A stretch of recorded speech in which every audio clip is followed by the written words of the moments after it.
com a nossa vida, te adorarmos nessa noite, Senhor. Que o Teu nome seja glorificado nessa noite. Diante de Ti estamos para cultuar-te, Senhor, para Te adorar com a nossa vida, em espírito e em verdade, Senhor. Não há outro motivo nessa noite maior do que o Teu nome, do que a glória ao Teu nome para estarmos aqui, Senhor. O Senhor é o motivo maior. O Senhor é tão maravilhoso, é tão bendito. Graças Te damos, Senhor, graças Te damos. Que o Senhor alcance o nosso coração nessa noite com a Tua graça.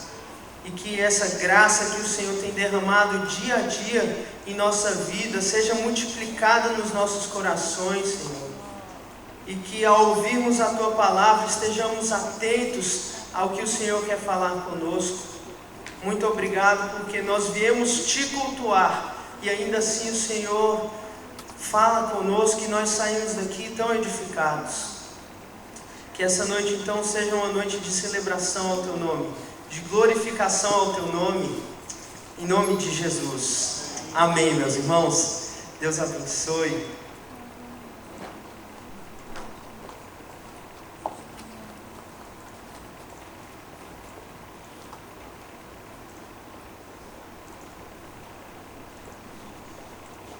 Boa noite, irmãos. A gente do Ministério de Jovens da Igreja e também do Ministério de Adolescentes Fortins, estamos aqui hoje com o propósito de agradecer ao Vini, ao seminarista Vinícius. Então, a gente comprou uma lembrancinha, Vini, a gente quer agradecer a você. O Vini é seminarista na nossa igreja, ele faz seminário, como você percebe.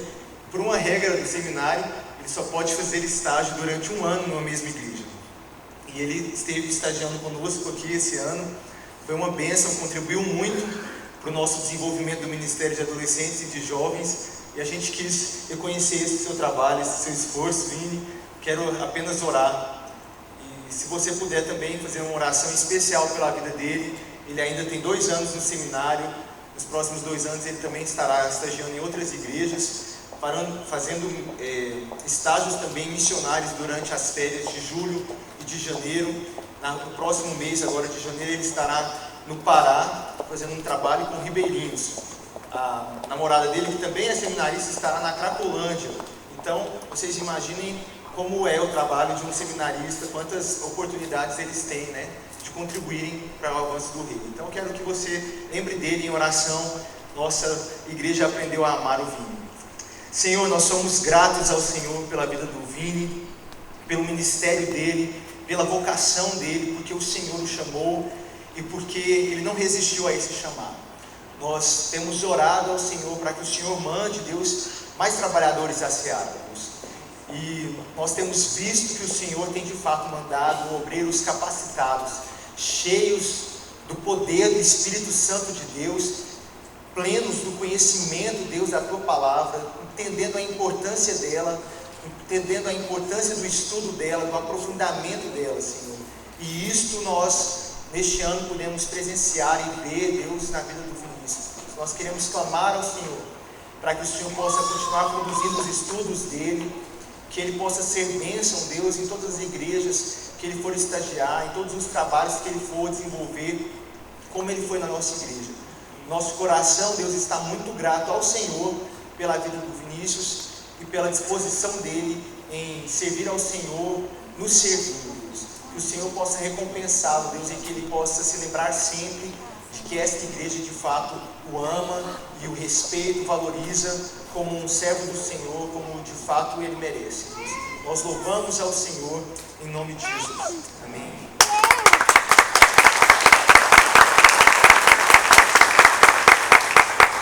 Muito obrigado à igreja, todos.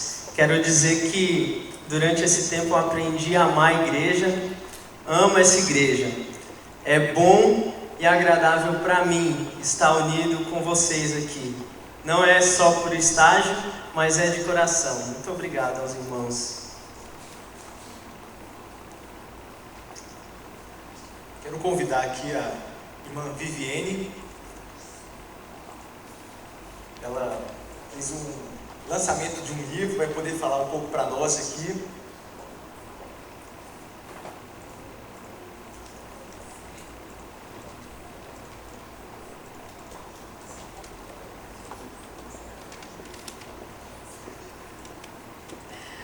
Boa noite, graça e paz, Senhor Jesus. Eu não sei se todos vocês me conhecem, meu nome é Viviane, eu sou a esposa do pastor João Sérgio. Juntos nós somos missionários de uma missão chamada APEC, Aliança Pro Evangelização das Crianças. O que a nossa missão faz é treinar a igreja para evangelizar e discipular crianças. E também vamos atrás das crianças para evangelizar e discipular.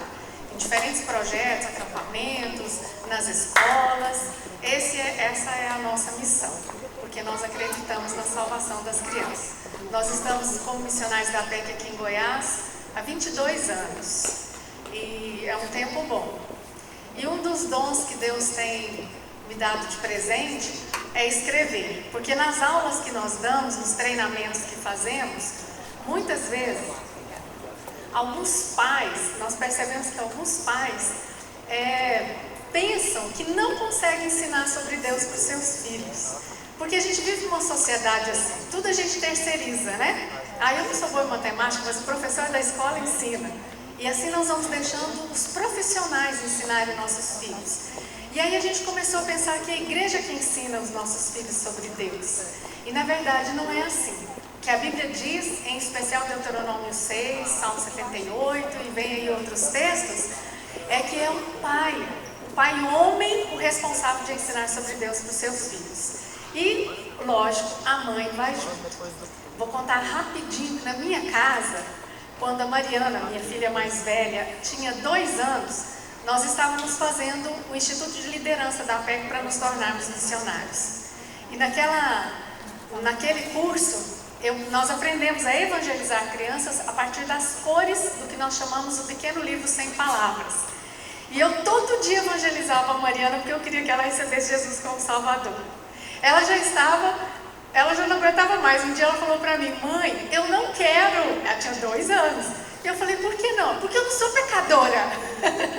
Até eu entender que a criança precisa perceber que ela precisa de Deus. Mas eu continuei ensinando e um dia Deus me deu a alegria de levar a minha filha a Jesus Cristo. Ela recebeu Jesus como Salvador. Quando a nossa segunda filha, Gabriela, estava com 5 anos, o meu marido falou: a Gabriela está prontinha para receber Jesus, ela já está entendendo que ela é pecadora. Só que ele saiu de casa e eu não sou boba, corri na frente dele e evangelizei. E ela recebeu Jesus como Salvador também. Quando meu marido chegou em casa, ela foi muito contente, falou: papai, eu agora tenho Jesus na minha vida. Ele falou assim: eu fico muito feliz, mas muito bravo com a sua mãe, porque eu é que queria te evangelizar. Evangelizar um filho é privilégio do pai e da mãe. Não é privilégio da igreja. A igreja confirma aquilo que você ensina dentro da sua casa. Todos nós aprendemos por imitação. Se nós tivéssemos nascido dentro de uma comunidade cigana ou indígena, nós agiríamos exatamente como aquelas pessoas, porque nós imitamos as pessoas com quem convivemos. Sabe qual é a melhor forma de nós fazermos uma criança conhecer Deus? Quando eu e você imitamos Jesus. Se eu imito Jesus, se você imita Jesus, automaticamente a criança vai estar imitando Jesus. Então surgiu esse livro de muitas aulas, treinamentos e palestras e desafios nas igrejas. Muitos pais que não se sentiam competentes para ensinar seus filhos sobre Deus fizeram perguntas de algo tão simples, e ensinar a Bíblia para os filhos é tão fácil. E então surgiu esse livro. Esse livro é muito simples, tem uma linguagem bem simples, que ele foi feito para todos entenderem. Nós trabalhamos com pessoas muito simples, de igrejas nos bairros mais longe, de cidades muito distantes, e trabalhamos também com pessoas que são doutores. Então esse livro ele quer alcançar a todos. Ele dá uma ajuda aos pais, em especial. Como você, papai, como você, mamãe, pode ensinar sobre Deus para os seus filhos. E eu agradeço muito a minha igreja, porque esta é minha igreja, eu sou membro desta igreja, porque a igreja investiu, acreditou nas minhas loucuras e investiu nesse livro. Então esse livro a minha família, nós estamos investindo sozinhos, quase sozinhos, porque a igreja acreditou em nós e está nos ajudando financeiramente também com esse livro. No final do culto, eu vou ficar numa mesa lá atrás, não gosto muito dessas coisas não, mas vou fazer isso. E se você quiser, eu posso fazer uma dedicatória no livro, talvez você queira levar de presente para alguém que teve bebê recentemente ou algo assim, ou para você mesmo. Muito obrigada, que Deus recompense vocês por estarem investindo no reino de Deus através da minha vida e da minha família. O título do livro é Como Fazer do Seu Filho um Vencedor. Não no sentido empresarial, não no sentido de ficar rico, de inteligência ou de diploma, mas um vencedor em Cristo Jesus. E quem vence em Cristo Jesus, vence em todas as áreas. Obrigada.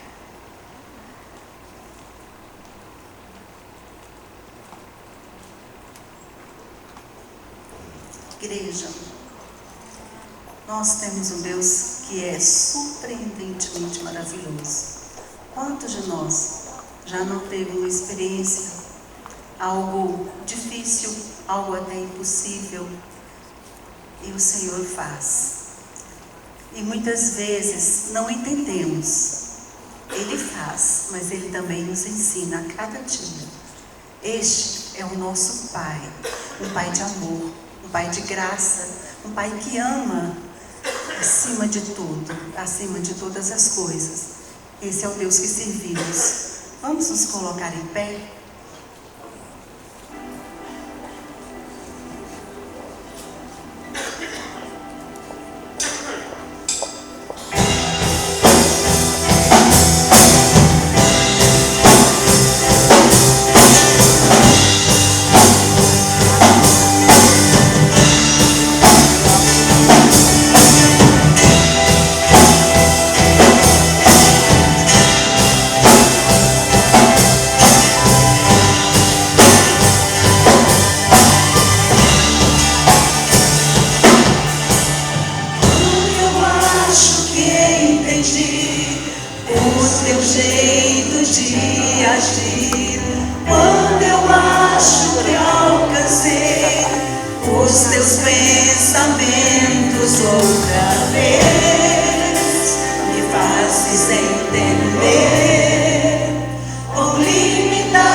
Amor.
você sonhou há 10 anos, há 5 anos.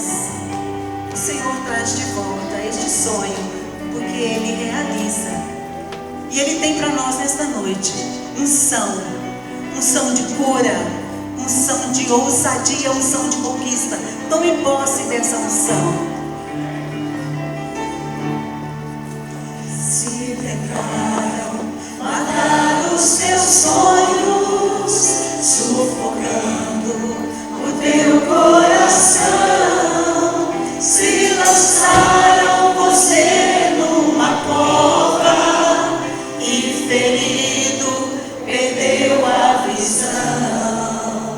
Se tentaram matar os teus sonhos, sufocando o teu coração, se lançaram você numa cova e ferido perdeu a visão. Não desista, não desista, não pare de crer.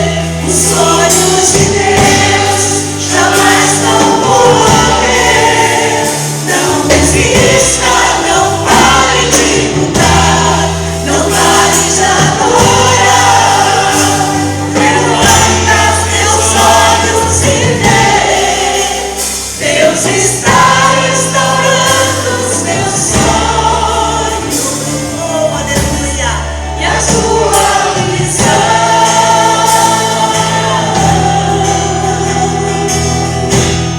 Recebe a cura, recebe a unção de ousadia, unção de conquista, unção de multiplicação. Recebe a cura, recebe a unção, recebe a cura, recebe a unção de ousadia, unção de conquista, unção de multiplicação. Se tentaram matar os teus sonhos, sufocando o teu coração, se lançaram você numa cova e ferido perdeu a visão. Não desista, meu irmão. Não desista, não pare de crer. Os sonhos de Deus jamais vão morrer. Não desista, não pare de lutar, não pare de adorar. Levanta teus olhos e vê, Deus está restaurando os teus sonhos. É a tua visão.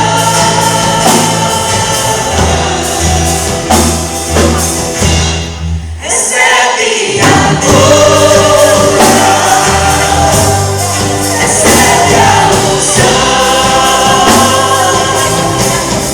unção de ousadia, unção de conquista, unção de multiplicação. Recebe a cura, recebe a unção de ousadia, unção de conquista, unção de multiplicação. Unção de ousadia, unção de conquista, unção de multiplicação. Recebe essa unção do Senhor. Oh, aleluia, Jesus. Glórias ao teu nome, Senhor. Glórias a ti, Senhor. Pastor Nivaldo.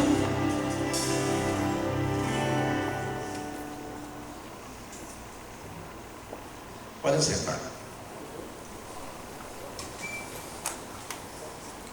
Dentro ainda desse tempo nosso de louvor e adoração, nós queremos nesse momento dar uma oportunidade para você, meu irmão, fazer o seu louvor, fazer a sua adoração, fazer o seu culto ao nosso Deus, Deus eterno, Deus que fez todas as coisas, Deus que nos sustenta, com a sua contribuição, com sua oferta nesse momento. Questiona-se muito a questão de como ofertar na igreja, que jeito deve ser ofertado na igreja. Eu queria deixar um princípio bíblico, uma resposta da Bíblia, como você deve ofertar e por que você deve ofertar. Paulo, na sua segunda carta aos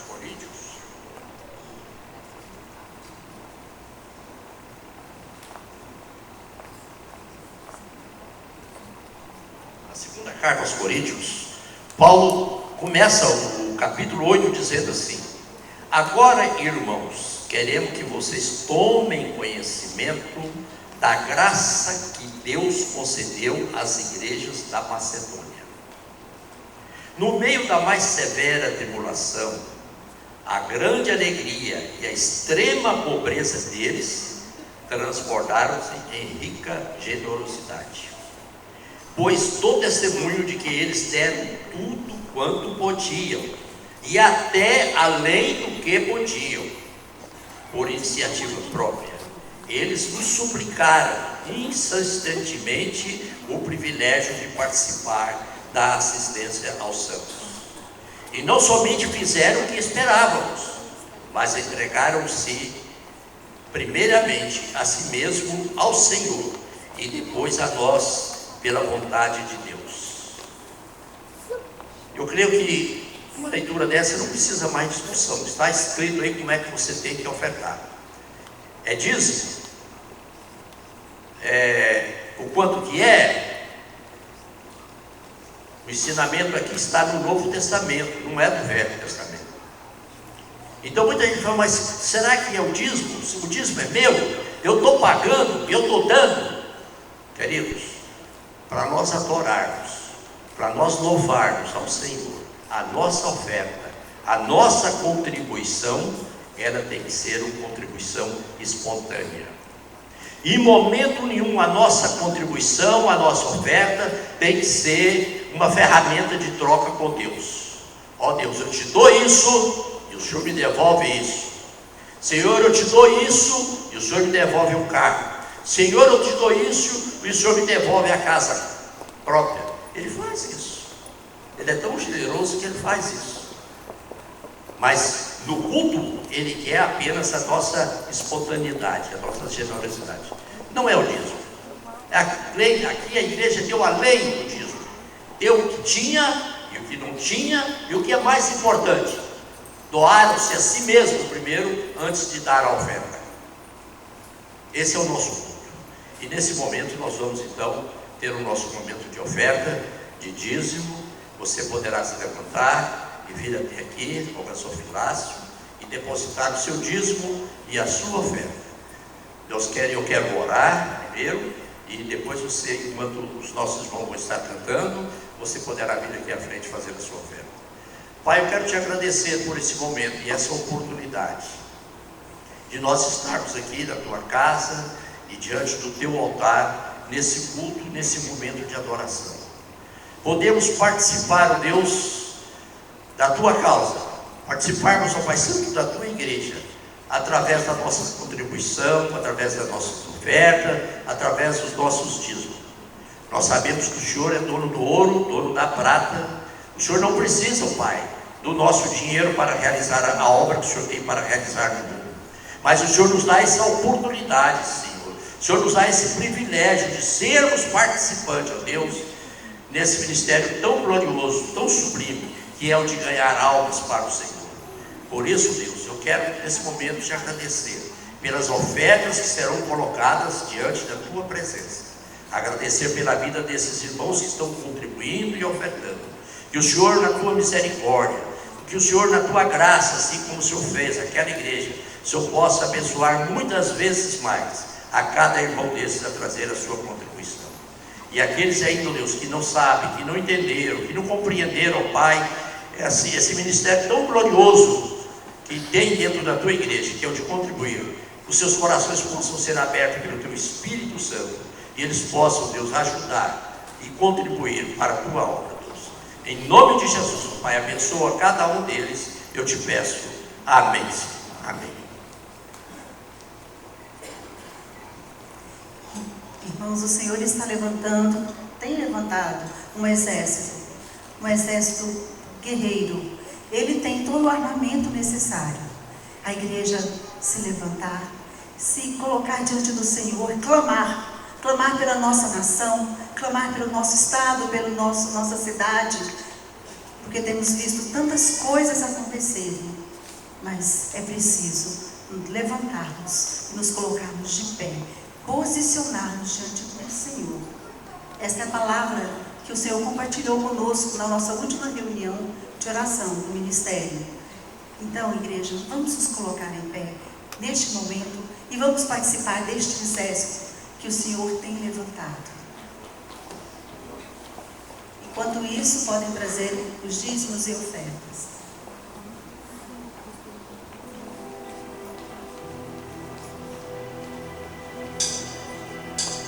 O Senhor está levantando um grande exército, um povo de guerra capaz de vencer o inimigo. Ele já preparou para nós todo o seu armamento, que nos capacita a vencer na terra e céu. Nossa luta, na verdade, não é contra carne ou sangue, mas contra principados e dominadores do mal.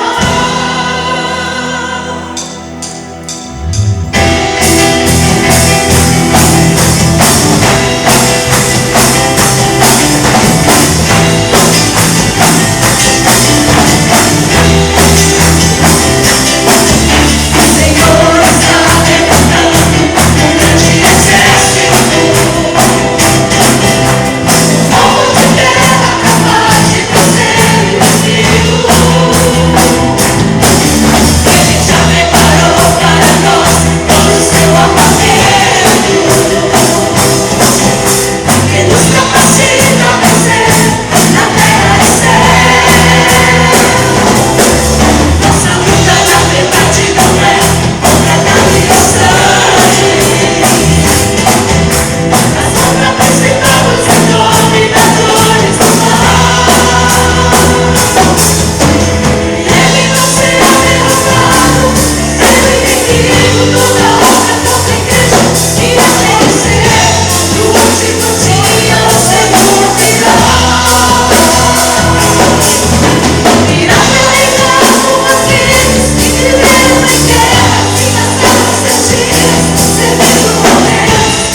bênção está do nosso lado, por todos os lados. Onde colocarmos a nossa mão, o Senhor fará próspero. Onde colocar a planta dos nossos pés, o Senhor nos dará por posse. Esse é o nosso Jesus. Oh, glórias a Ele. Aleluia. As irmãs começam e os homens completam a frase.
Aleluia. Amém. Pode se sentar, igreja.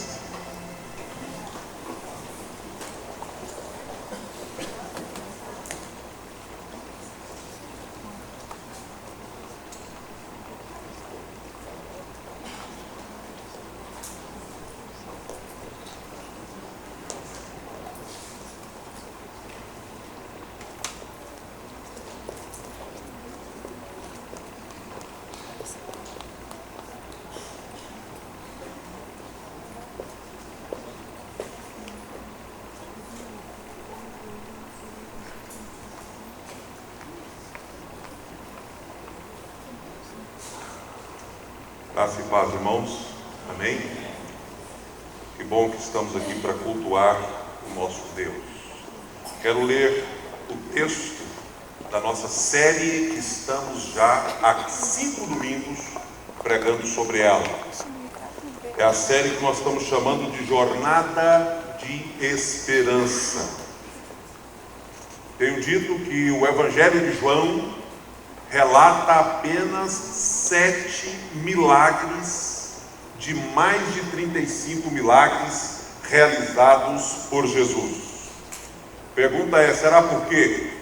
O próprio João responde: estas coisas foram escritas para que creais e crendo tenhais vida em seu nome. João selecionou 7 sinais, 7 milagres, para que ao ler estes milagres, ao conhecer estes sinais, as pessoas possam crer e crendo possam ter vida eterna.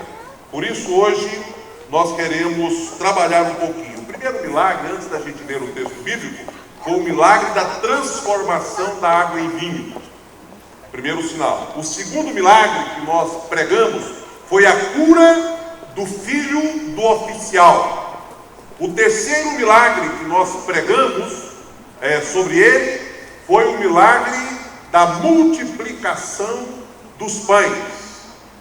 E hoje nós iremos pregar a respeito de Jesus andando sobre o mar. Ora, o milagre aponta para um Jesus que é Senhor do tempo, ora aponta para um Jesus que é Senhor do espaço. Ele está em todos os lugares ao mesmo tempo. E hoje eu quero ir para o texto que está dentro do próprio capítulo 6, onde pregamos a respeito da multiplicação dos pães no domingo anterior ao aniversário da igreja, que é os versículos 16 a 21 de João 6. Se você quiser acompanhar aí na sua Bíblia, se não, acompanhe a leitura aqui nos slides. Diz assim o texto bíblico: Jesus anda por sobre o mar. Ao descambar o dia, os seus discípulos desceram para o mar. Jesus anda sobre o mar é o título. E tomando um barco, passaram para o outro lado, rumo a Cafarnaum. Já se fazia escuro, e ainda não viera ter com eles. E o mar começava a empolar-se, agitando por vento rijo, e soprava. Tendo navegado uns 25 a 30 estádios, eis que viram Jesus andando por sobre o mar. Aproximando-se do barco, ficaram possuídos de temor. Mas Jesus lhes disse: sou eu, não temais. Então eles de bom grado o receberam, e logo o barco chegou ao seu destino. Quero ler esse mesmo texto em Mateus 14. Não é apenas para reforçar a leitura, é porque existem detalhes nos outros evangelhos que vão nos ajudar muito na meditação de hoje. Logo a seguir, já estou em Mateus 14 agora, versículo 22. Logo a seguir, compeliu Jesus os seus discípulos a embarcar e passar adiante dele para o outro lado, enquanto ele despedia as multidões. E despedidas as multidões, subiu ao monte a fim de orar sozinho. Em caindo a tarde, lá estava ele só. Entretanto, o barco já estava longe, a muitos estádios da terra, açoitados pelas ondas, porque o vento era contrário. Na quarta vigília da noite, foi Jesus ter com eles andando por sobre o mar. E os discípulos, ao verem-no andando sobre as águas, ficaram aterrados e exclamaram: é um fantasma! E tomados de medo, gritaram, mas Jesus imediatamente lhes disse: tende bom ânimo, sou eu, não temais. Respondendo-lhe Pedro, disse: se és tu, Senhor, manda-me ir ter contigo por sobre as águas.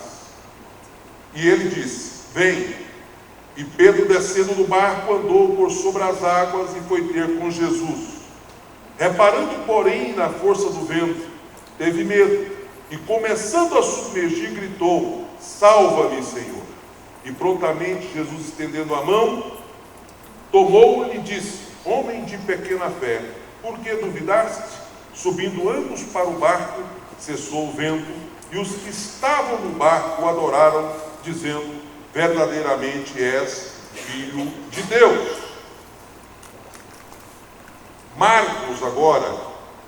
Então Jesus tomou os pães, deu graças e os repartiu entre os que estavam assentados, tantos quantos queriam, e fez o mesmo com os peixes. Depois que todos receberam o suficiente para comer, disse aos seus discípulos: ajuntem os pedaços que sobraram, que nada seja desperdiçado.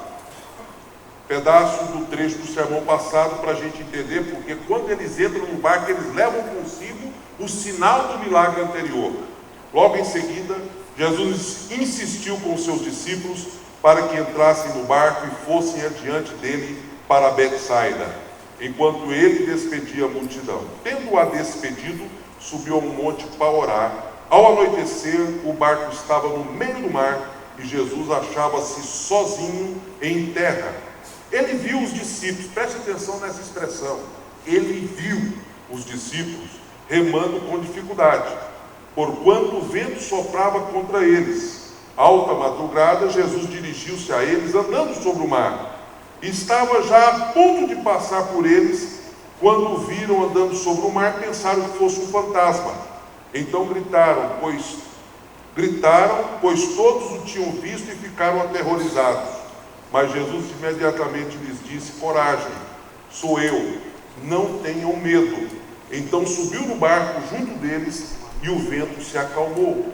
E eles ficaram atônitos, pois não tinham entendido o milagre dos pães. O coração deles estava endurecido. Presta atenção, não tinha entendido o milagre dos pães. O coração deles estava endurecido. Depois de atravessarem o mar, chegaram a Genezaré e ali amarraram o barco. Logo que desembarcaram, o povo reconheceu Jesus. Oremos. Pai, eu quero mais uma vez pedir a Tua graça sobre nós. Existe tanta lição preciosa, tanta mensagem rica para os nossos corações. Mas eu sei que essas mensagens não chegarão, não enraizarão, não irão fazer nenhum resultado ou efeito, se não for o Teu Espírito a aplicar esta palavra em cada coração. E é por isso que eu clamo a Ti, ó Deus, tome conta deste ambiente, tome conta da mente, do coração de cada um de nós.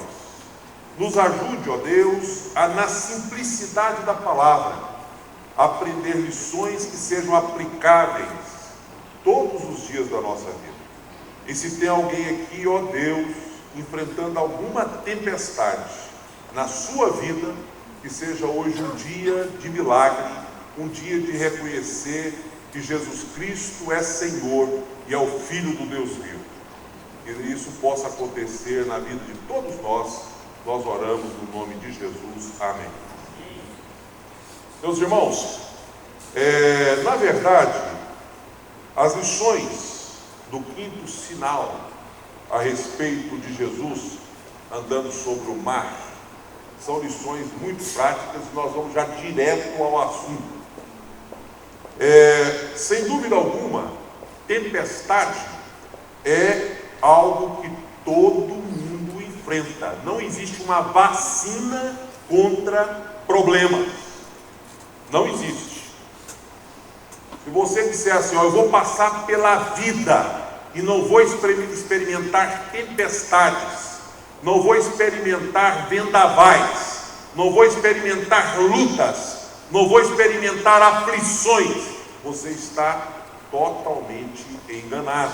O próprio Senhor Jesus disse: no mundo tereis aflições. Nós não temos o direito de pregar um evangelho diferente do evangelho que está escrito e registrado nas Escrituras. Portanto, ninguém passa pela vida sem atravessar dificuldades e sem enfrentar tempestades. Agora, você deve ter visto pessoas que já disseram assim: olha, eu parece que estou sem chão. Gente que de repente o inesperado, de repente a surpresa, de repente situações difíceis começam a se instalar em suas vidas. Outros atravessam violências, abusos, injúrias, crises emocionais, talvez um abuso até mesmo do próprio emprego, e sem dúvida alguma, isso sufoca a esperança, abate a fé, e na maioria das vezes as pessoas entram numa profunda crise. Então a primeira verdade que nós não podemos abrir mão dela é: todas as pessoas enfrentam tempestades na vida. Você pode repetir isso comigo? Todas as pessoas enfrentam tempestades na vida. Você, a pessoa que está sentada do seu lado, os seus amigos, todas as pessoas enfrentam tempestades na vida. Áreas diferentes, mas não estamos imunes a elas. Mas nós aprendemos ainda nesse episódio que Jesus compeliu os discípulos a entrarem no barco. Veja o versículo que nós lemos de Mateus 14, verso 22. Logo em seguida, agora eu vou ler outra versão. Lá eu li na Revista Atualizada. Aqui na NVI, Jesus não compeliu. O verbo aqui é outro. Insistiu com os discípulos para que entrasse no barco e fosse adiante dele para o outro lado, enquanto ele despedia a multidão. O que significa esse insistiu? Compeliu. Significa também, outra tradução, diz ordenou. A impressão que a gente tem é que os discípulos não queriam entrar no barco. Tá bom ficar aqui no meio da multidão, tá bom ficar aqui perto do Senhor, né? Vamos ficar aqui mesmo, olha que farra, olha que movimentação legal. Jesus disse, não, entre no barco, por favor. Mas Senhor, nós não queremos, parecendo coisa de pai com filho, né? Eu estou falando, entre no barco, por favor. E passe para o outro lado da margem. Insistiu com os discípulos. Sem dúvida alguma, Jesus tinha um objetivo pessoal. Ele queria passar um tempo a sós com o Pai. Jesus gostava disso. Ele estava apertado pela multidão, mas era bom passar um tempo sozinho com o Pai. Ele orava, ele cantava, ele ouvia o Pai falar com ele, né? Nós temos aprendido, nós vamos lançar hoje o Colocando a Vida em Ordem. Nós temos aprendido a importância de passar um tempo a sós com Deus. Se Jesus, o Filho de Deus, precisou e quis passar um tempo com o Pai, imagine nós. Precisamos aprender a cultivar a nossa vida devocional. Mas além dessa prioridade de estar em silêncio ou meditando em comunhão com a na presença do Pai, Jesus tinha um outro objetivo também.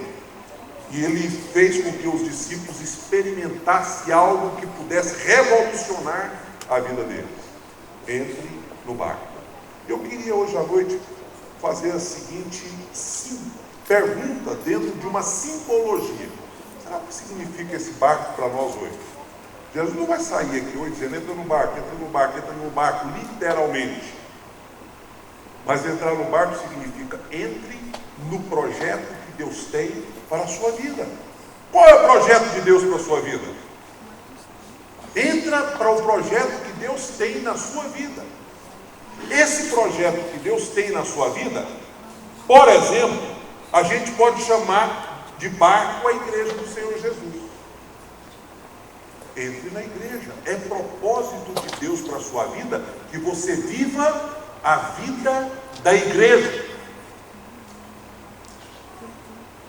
O Senhor quer que você atravesse para o outro lado, que você alcance vitórias na sua existência. Só que para que isso aconteça, você tem que ser obediente. Entre no barco.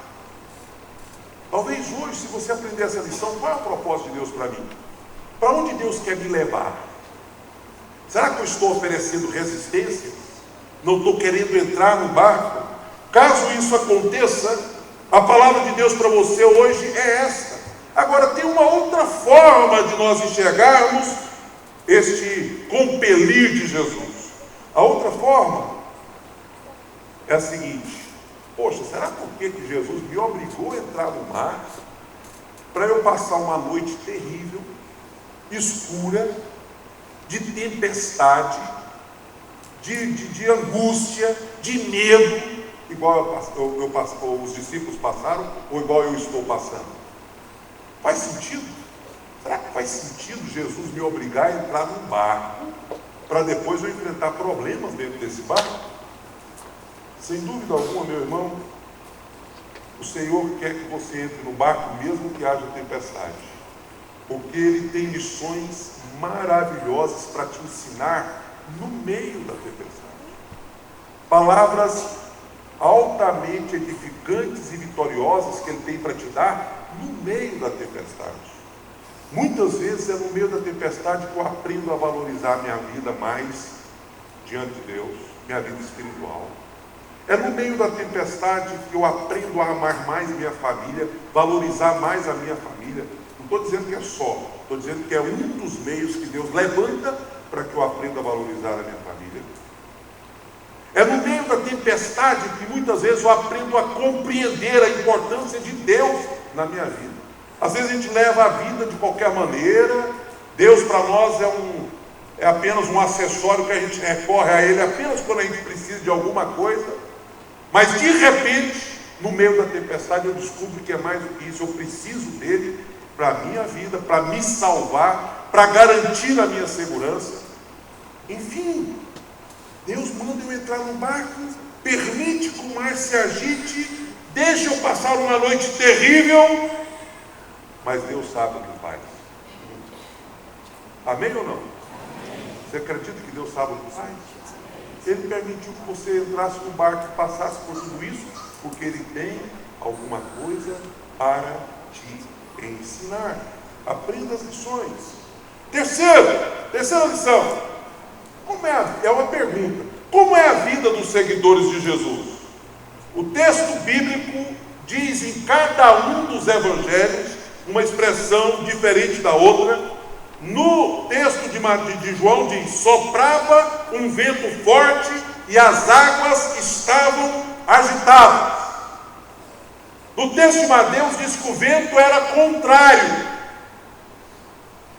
agitado, contrário.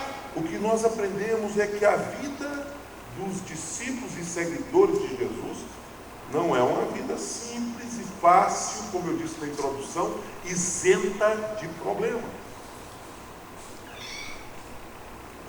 Quanto tempo os discípulos gastaram? Eu conheço o Mar da Galileia.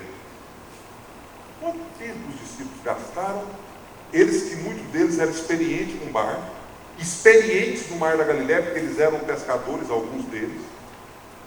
Eles gastaram 8 horas para andar poucos quilômetros, talvez 8 ou 10 quilômetros, de 8 a 10 quilômetros. Por que isso?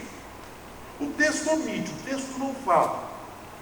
Será que eles aproveitaram, tinha uma rede ali dentro do barco, deram as paradas para lançar a rede? Ou será que eles demoraram tudo isso porque eles já começaram a enfrentar o vento desde o começo da viagem? A grande verdade é que o barco deles foi açoitado pelas ondas, ameaçado pelos ventos. E os ventos contrários, a gente poderia dizer o seguinte: havia contrariedades.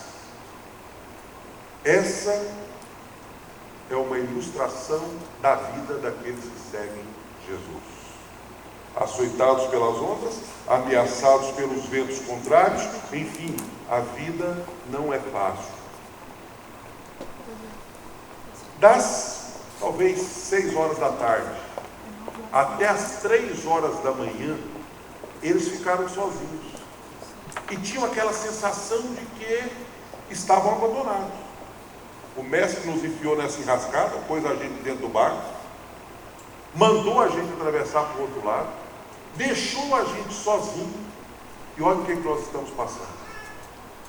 Deixa eu perguntar para você: já teve ocasiões na sua vida que você imaginou isso? Parece que Deus me deixou sozinho.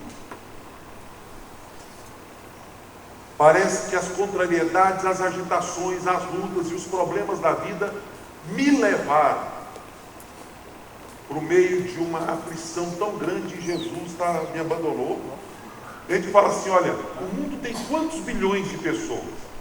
E desses quantos bilhões, quantas pessoas estão sofrendo? Jesus não vai perder tempo comigo, Ele está cuidando dos outros. Tem casos piores do que os meus.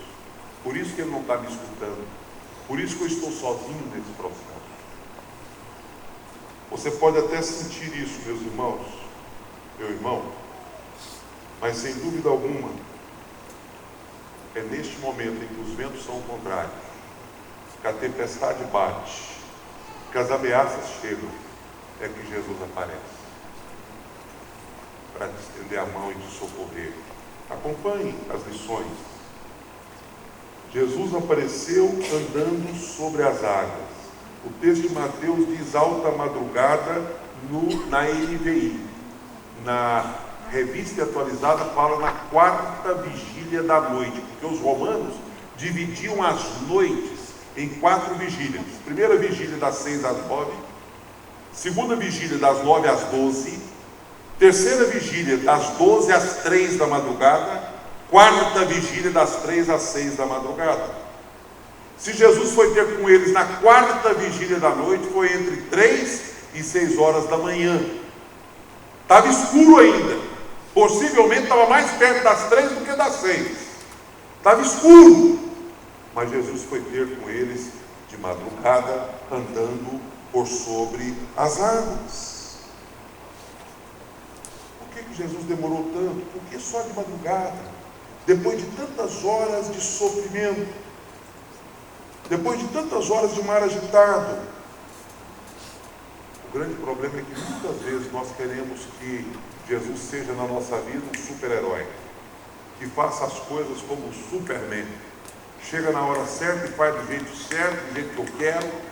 Mas Deus, Ele é Senhor do tempo e Ele não chega atrasado, não. Se Ele chegou de madrugada é porque era o horário melhor dele chegar. Se Ele esperou 8 ou 9 horas é porque os discípulos precisavam passar por aquela experiência.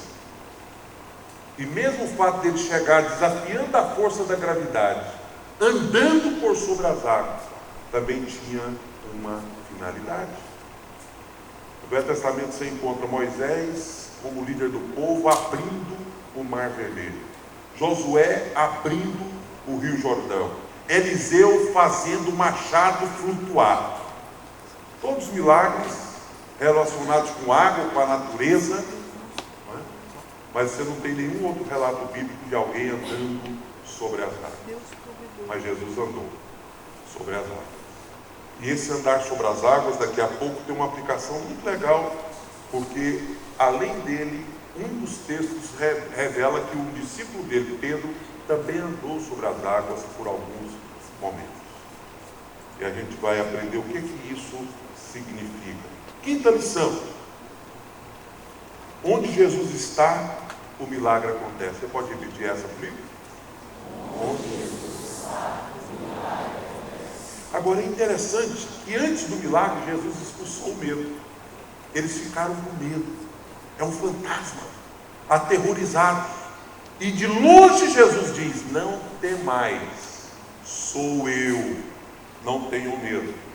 A tempestade ainda não havia acalmado, o mar continuava agitado, as ondas continuavam altas, mas Jesus começa gerando confiança e segurança, dizendo: não tenham medo. O medo é o contrário da fé. O medo é o contrário da fé. Não há espaço no coração de alguém que tem fé para o medo. E quando tem medo, não há espaço para a fé. Jesus fez Pedro andar sobre as águas, sobre o mar, porque ele pediu. E isso significa o seguinte: Deus pôs você no barco. O barco pode simbolizar um projeto de Deus para a sua vida. O barco pode simbolizar a igreja do Senhor Jesus, que Ele quer que você esteja dentro dela. E o fato de Pedro andar sobre as águas significa que Pedro podia, você pode e eu posso andar por cima dos problemas para ver o nosso sonho sendo realizado. Por cima dos problemas para ver o projeto de Deus na nossa vida sendo realizado. Sim ou não? Você crê nisso? Que você pode andar por cima das águas? Agora, por que Pedro começou a afundar? Você sabe por quê, não sabe? Porque ele tirou o olhar de Jesus e olhou para onde? Para a tempestade. Sabe qual é o grande problema que leva a gente a ser sufocado pelos problemas da vida, pelas tempestades da vida? É que a gente tira os olhos de Jesus e olha para os problemas. Quando Jesus anda sobre as águas, ele está dizendo para nós, sabe o quê? Qual é a mensagem? Eu sou maior do que o problema que você enfrenta. Sabia disso? Eu sou maior. Deixa eu dizer uma coisa para você que está pensando que está enfrentando o problema mais insolúvel da vida, a tempestade mais arrasadora, que você acha que tudo vai acabar mal, que a destruição chegou. Deus é maior do que os problemas que você enfrenta. E ainda mais, você pode andar acima dos problemas, desde que você não tire o olhar de Jesus. Queria dar 3 princípios antes da gente passar para o próximo slide. Sabe por que Pedro conseguiu andar alguns passos sobre as águas? Primeiro, porque ele obedeceu. Obedeceu. Jesus disse, vem, e ele foi. Ao obedecer, ele creu nele próprio e creu na palavra de Jesus. Sabia disso? Jesus está dizendo, eu obedeço e acredito. E se ele está dizendo para eu ir, significa que eu posso ir. Gente, isso é altamente relevante. Quem não sabe nadar, que diga. Eu não sei nadar. Eu estava junto, Betinho, lá no Lago de Buriti, todo mundo pulando, eu com um colete lá, com meu peso 115 quilos, pus um colete 140, e o pessoal, pula, pastor! Eu, pular o quê? Desci pela escada, devagarzinho, na beira lá da lancha do Jean, né? Depois que eu desci, eu soltei, testei o salva-vidas. Depois que eu testei, eu ainda fiquei com medo. Falei, se eu ficar longe do barco? Mas não tem problema, pastor, o senhor está com salva-vidas. Não. Eu não tinha confiança nem no salva-vidas. Salva-vidas, o colete, salva-vidas. Morro de medo de água. Agora imagina Jesus dizendo para mim, Marcão, desce para o barco, vem andando sobre as águas. Para quem sabe nadar é fácil, se não der certo, ele volta para o barco nadando. Mas para quem não sabe, se não der certo, um abraço. Né? Pedro acreditou nele. Pedro acreditou em Jesus. Você precisa acreditar em você. E você precisa acreditar em Jesus. Acreditando em Jesus, acreditando em você e obedecendo Jesus, você vai andar sobre as águas. Segundo princípio, Pedro teve, além de acreditar, além de obedecer e além de acreditar nas duas pessoas, terceiro princípio, aliás, enquanto Pedro manteve o olhar em Jesus, ele continuou a andar. Quando ele tirou o olhar de Jesus, ele começou a afundar. Mas mesmo assim, Jesus estava por perto, estendeu a mão e fez o quê? Salvou Pedro. Salvou a Pedro. Interessante que na hora do perigo e na hora do pouco tempo, aquelas orações bonitas dão lugar a uma oração objetiva. Não dava tempo para Pedro fazer uma oração toda floreada, né? Tem gente que, quando começa a orar, você sabe por que muita gente não ora? Porque escuta a gente orando tão bonito, entre aspas, que fala assim, eu não vou orar igual fulano, não vou nem orar. Né? Inibe. Antigamente o pessoal mudava a postura da voz, buscava palavras sofisticadas. Amantíssimo Deus, eterno, onipotente, grandioso Pai, Tu que estás acima do céu, Deus do tempo, Deus disso, Deus daquilo, para depois ele fazer o pedido. Se Pedro fizesse uma oração dessa, ele afundava e morria. A oração de Pedro, sabe qual foi? Senhor, salva. Era o que dava tempo para falar. Senhor, salva. E a Bíblia diz que o Senhor pegou na mão de Pedro e levou ele para dentro do barco. E aí sim, Jesus questiona Pedro. Pedro, por que você duvidou? O grande problema, Pedro, foi o seu medo, a sua dúvida.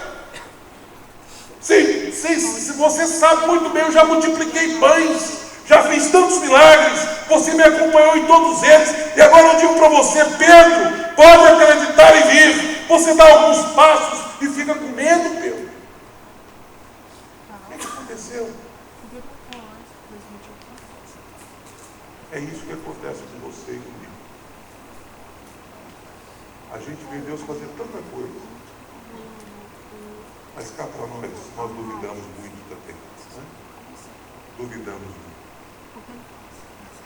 E a dúvida é que impede o milagre de Deus acontecer. Jesus está por perto, Ele quer fazer um milagre, mas nós não podemos duvidar. Outra lição: as tempestades permitem a gente, permite você ver os pontos fracos e as necessidades. Quais são os seus pontos fracos? Cada um tem um. Ou tem alguns. Desânimo, falta de esperança, achar que o seu problema é o maior problema do mundo,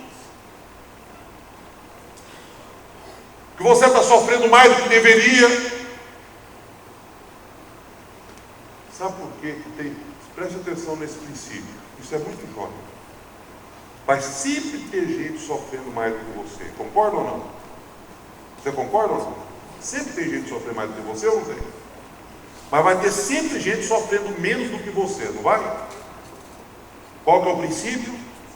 Quem está sofrendo mais, a quem está sofrendo menos vai estender a mão e ajudar quem está sofrendo mais. Saiba que você tem pessoas que você pode estender a mão e ajudar.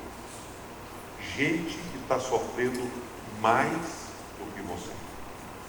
Agora, espero que Deus levante alguém que esteja sofrendo menos do que você, para também estender a mão para você e te ajudar. Porque é assim que a vida cristã deve acontecer.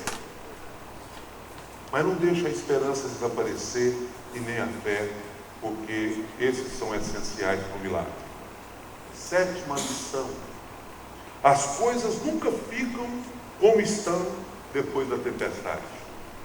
Você concorda ou não com essa afirmação? A tempestade chega, suponhamos que a tempestade entrou dentro da sua casa. O que acontece? O vento joga as panelas no chão, abre as portas do guarda-roupa, faz a papelada no ar, abre a porta do armário, cai coisa lá dentro do armário. Passou a tempestade, você vai ter que arrumar. Que oportunidade você tem de arrumar melhor do que estava? É uma grande oportunidade de você dar uma geral. Talvez demore algum tempo, mas vai ficar melhor se você realmente investir nisso. Sem dúvida alguma, depois da tempestade você fica melhor no trabalho, você fica melhor na família, você fica melhor com Deus na sua vida espiritual. A tempestade tem essa capacidade de nos melhorar, se a gente deixar Deus e o Espírito Santo fazer o que Ele quer fazer na nossa vida. Outra lição: vencemos com sucesso as tribulações para ajudar os que estiverem em apuros. Sabe quem é que pode ajudar melhor uma pessoa que ficou viúva? Quem já ficou viúvo antes. Quem está de fora, às vezes trata assim, não, já passou de hora dele conformar, dela conformar. Bobagem. Sabe quem é que vai ter sensibilidade? Quem passou pela mesma experiência. Quem tem um filho com síndrome de Down é que vai saber compreender e ajudar qualquer pai que tiver um filho com síndrome de Down. Quem perdeu o filho, ou perdeu o marido, ou perdeu a esposa, é que vai ter melhor condições de ajudar quem também passou por uma dessas coisas. Viúvo, divorciado, filho que está usando drogas, tantas pessoas sofrendo, e às vezes os outros menosprezando a dor e o sofrimento porque não passaram pela mesma situação. Por isso Deus permite, para que a gente possa ajudar outras pessoas. 9. Para prevalecer nas tempestades é preciso ter senso de destino. Isso é bem curtinho, mas também é tão importante e prático. Jesus disse para os discípulos: vocês vão entrar no barco e vão atravessar para o outro lado. Pronto. Jesus não veio, continue remando. Se Jesus demorou para chegar, chegou só 3 horas da madrugada, continue remando. Não pare de remar, você tem um destino. E se você parar de remar, você não chega lá.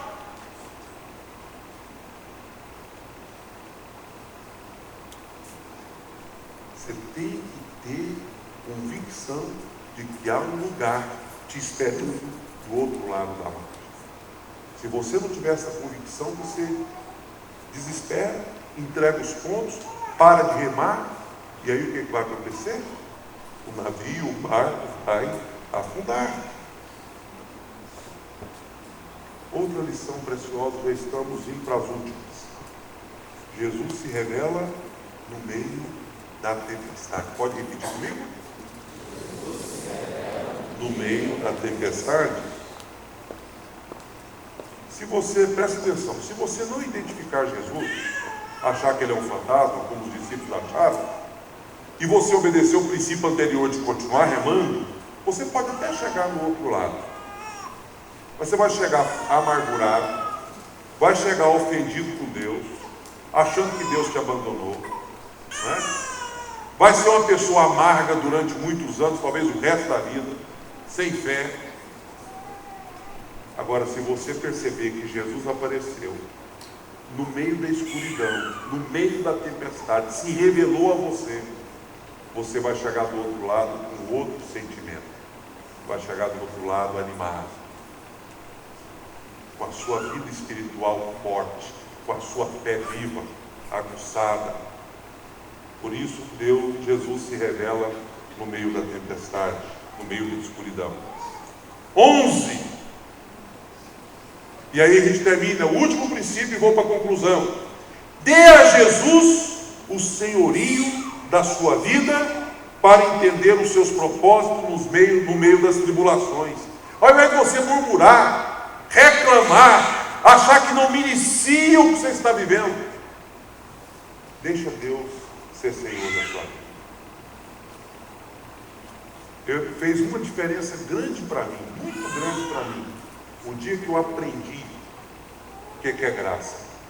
Se eu perguntar aqui para vocês o que é graça, talvez 80% da igreja saberá responder.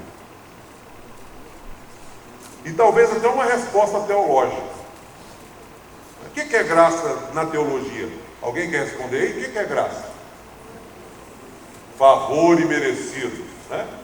É um favor que você recebe sem merecer. Está errada essa definição? Não, está certinha. Mas eu aprendi que graça é muito mais do que isso. Você sabe por que graça é mais do que isso? Porque quando a gente fala que graça é um favor imerecido, nós estamos pensando apenas nas coisas boas da vida. Você acredita que uma tempestade pode vir sobre a sua vida por causa da graça? Muita gente não acredita. Talvez você vai acreditar a partir de hoje. Mas muita gente não acredita. Você sabe por que muita gente não acredita? Porque se tem uma frase comum que a gente escuta, é quando alguém, por exemplo, pega uma doença e fala assim: eu não merecia. Se você não merecia, você está, em outras palavras, dizendo o quê? Eu sou tão bom, uma pessoa tão jóia, eu não merecia estar passando por isso. Não é verdade? Portanto, você não merecia mesmo. Se alguém chegar aí dando uma de amigo de Jó, falar que você pecou, por isso que você está sofrendo esse mal na sua vida, repreenda. Mas o mal que você está sofrendo pode ser para que a glória de Deus se manifeste. É graça.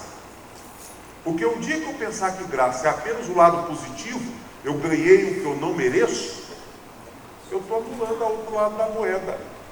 E estou dizendo, em outras palavras, o seguinte: um dia que eu ficar doente, sofrer um acidente, sofrer uma perda, receber um diagnóstico médico, eu vou dizer: nossa, mas eu sou presbítero, eu sou pastor, eu canto no louvor, eu sou dizimista fiel, eu sou tanta coisa, por que eu estou doente? Eu não merecia. Em outras palavras, você está apenas dizendo assim: eu sou joia pra caramba, só precisava ter coisa boa para mim, porque é um cara bom igual eu, uma mulher boa igual eu, não podia sofrer. Sabe qual é o segredo? Diga para o Senhor que Ele é Deus sobre a sua vida em toda e qualquer situação. Diga assim: Deus, o Senhor é Senhor sobre a minha vida quando tudo está bem. Mas na hora da tristeza, na hora da dor, na hora da enfermidade, o Senhor é Senhor da minha vida também. Eu entrego tudo ao Senhor em toda e qualquer situação. Eu te glorifico, te exalto em toda e qualquer situação. Uma noticiazinha para você. Se está muito calma a sua vida, sem nenhum problema, talvez você tenha que vigiar e orar. Vigie e ore, para que Jesus apareça, porque pode vir pauleira pela frente. Mas uma boa notícia, sabe qual que é? É o que o texto diz. Quando Jesus entrou no barco, o que aconteceu? A tempestade cessou. Teve bonança. Né? Sempre que eu prego sobre esse texto, eu lembro do nosso cântico de escola dominical, na época que eu era criança na escola dominical. Lembra do cântico? Meu barco é pequeno e grande é o mar, Jesus segura minha mão, Ele é meu piloto e tudo vai bem, pra cidade e pra Jerusalém. Meu barco sem Cristo ao céu não irá, nas águas se afundarão. Só quando Jesus meu barco guia, ao céu poderei alcançar. Amém? Se Jesus entrar no barco, o que vai acontecer? A tempestade vai acalmar. E eu vou chegar do outro lado da margem. Eu estou no mar da vida. Eu vou chegar na Nova Jerusalém. Amém? Neste milagre de hoje, o Senhor nos ensina algumas verdades como conclusão. Primeiro, me ensina a encarar e vencer os medos e inseguranças. Se você está aqui hoje e tem algum tipo de medo, insegurança, eu gostaria de desafiar você a encarar isso e vencer isso em nome de Jesus. Em nome de Jesus. Foi de madrugada? Foi, mas o que o salmista nos diz no Salmo de número 30, versículo 5? O choro pode, mas virá pela manhã. O choro pode durar uma noite, a tempestade pode durar até de madrugada, mas Jesus vai chegar, vai entrar no barco e a tempestade vai cessar. Segunda lição: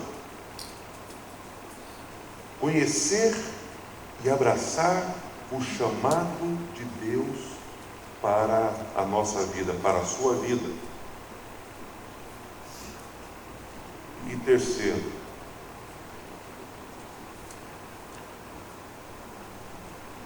o terceiro não apareceu aqui, mas na verdade, experimentar a força do poder de Deus. Deus tem força e poder para acalmar qualquer tempestade da sua vida. Eu quero orar hoje, terminando esse sermão, mas eu queria que todo mundo fechasse os olhos agora. E a pergunta que eu quero fazer é para você responder para você, você não precisa responder para mim não. Como é que está a sua vida hoje? Será que você está em obediência? Jesus está dizendo, entra no barco, e você não quer entrar? Jesus está dizendo para você, entra no propósito de Deus para a sua vida, e você não quer entrar? Será que é esse o seu estágio hoje? Ah não, pastor, eu já entrei no barco sim, dessa parte eu já venci. Talvez hoje à noite, se você entrou no barco, está acontecendo uma outra coisa na sua vida. Sabe qual é? Você está no meio de uma tempestade. E você não está entendendo nada. Só está sofrendo, mas não está entendendo. O que está acontecendo? O que está sucedendo comigo, será? De repente aquilo que estava tão estável, ficou instável. Estava tão tranquilo, de repente não está mais tranquilo. De repente está vivendo uma noite escura na sua vida. pensando que você está sozinho, que Deus esqueceu de você, Jesus não quer nada com você, o seu barco vai afundar. Eu gostaria muito de orar com você nesta noite.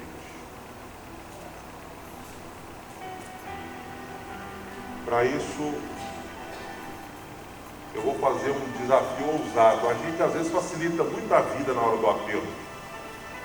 Porque a gente fala assim, levanta a mão, aí você fica aí escondidinho, levanta a mão. O desafio ousado que eu quero fazer hoje é: se você está vivendo uma dessas situações, afastado do propósito de Deus, ou no meio de uma turbulência, de uma tempestade, eu quero convidar você a sair do seu lugar com coragem, assumindo isso, e vir aqui à frente. E nós vamos orar por você e com você.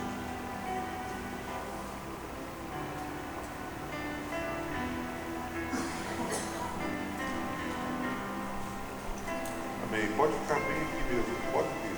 Nós queremos orar.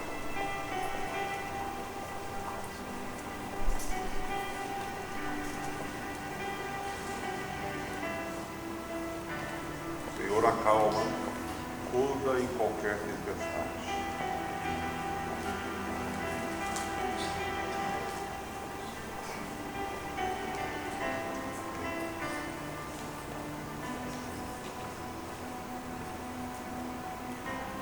Será que os presbíteros e pastores poderiam, por favor, vir aqui?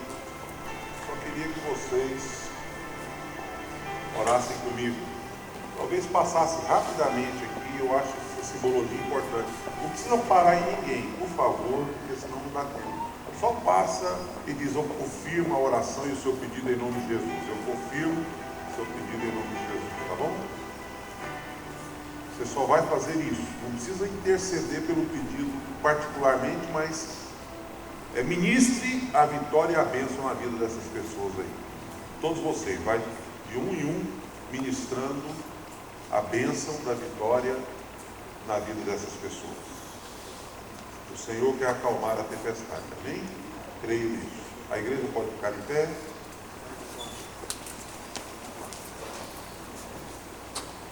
Aleluia. Pode estender a mão para cá. Amém. Enquanto eu vou estar orando, vocês podem tocar nas pessoas, por favor. E confirma a oração em nome de Jesus. Amém? Senhor, nós queremos agora nos unir em oração como igreja, nos apropriando da Tua promessa. Ó Deus, nós queremos nos apropriar das promessas do Senhor, que diz: onde há concordância, o Senhor vai agir, o Teu Espírito vai ministrar, algo vai acontecer em nome de Jesus. Por isso, nesta noite, ó Deus, nós ministramos para quem está vivendo a tempestade da enfermidade. Ó Deus, acalma essa tempestade na vida das pessoas. Ministra, ó Deus, em nome de Jesus, ó Pai, o fortalecimento da fé, o ânimo, a esperança, em nome de Jesus. Ó Deus, toca em cada um. Quem está vivendo uma turbulência na família, quem está vivendo uma turbulência nos negócios, quem está vivendo uma tempestade na área financeira, ó grande Deus, ministra agora a bênção do Senhor, em nome de Jesus, na vida de cada um, de cada uma, de cada pessoa que aqui está.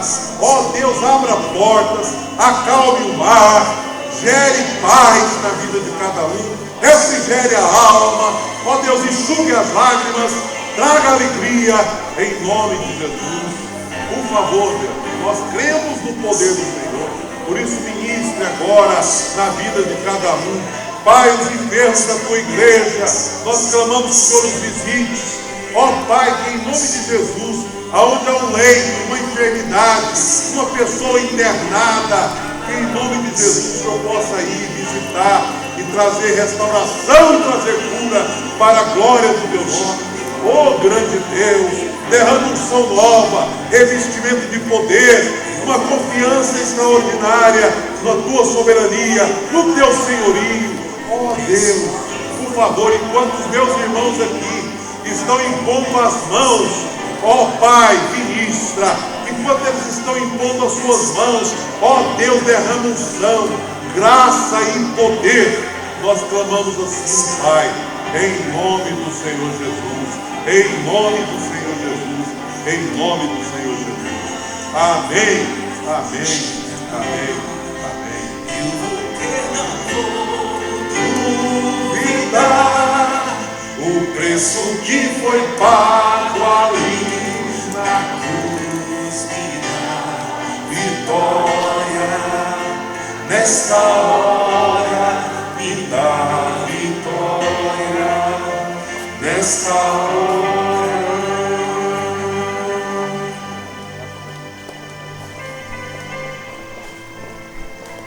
Podem sentar.